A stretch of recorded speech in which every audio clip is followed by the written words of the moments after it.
अभी मैं बेटी के गीत गाने जा रही हूँ। वीडियो को लाइक कीजिएगा, चैनल को सब्सक्राइब कीजिएगा।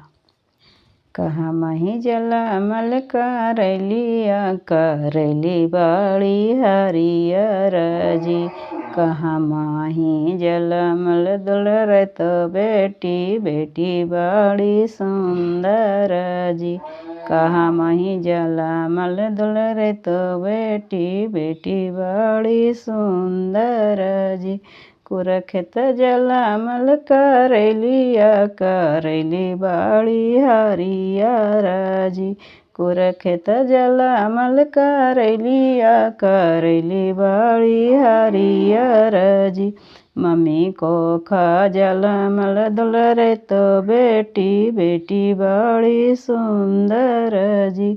मम्मी को खा जलमल दुलरे तो बेटी बेटी बाड़ी सुंदर जी। किनका हाथे बेचबै करैलिया करैली बाड़ी हरियर जी।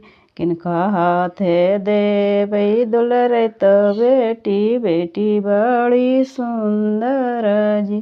किनका हाथे देबै दुलरे तो बेटी बेटी बाड़ी सुंदर जी। कुंजड़ा हाथे देबै करैलिया करैली बाड़ी हरियर जी। कुंजड़ा हाथे देबै करैलिया करैली बाड़ी हरियर जी। आजी साजन हाथे देबै दुलरे तो बेटी बेटी बाड़ी सुंदर जी। आजी साजन हाथे देबै दुलरे तो बेटी बेटी बाड़ी सुंदर जी। घूरी घूरी ताकै कुंजड़वा करैली बाड़ी हरियर जी। घूरी घूरी ताकै कुंजड़वा करैली बाड़ी हरियर जी। घूरहु न ताकहथिन दुलरे तो दुल्हा धानी बाड़ी सुंदर जी।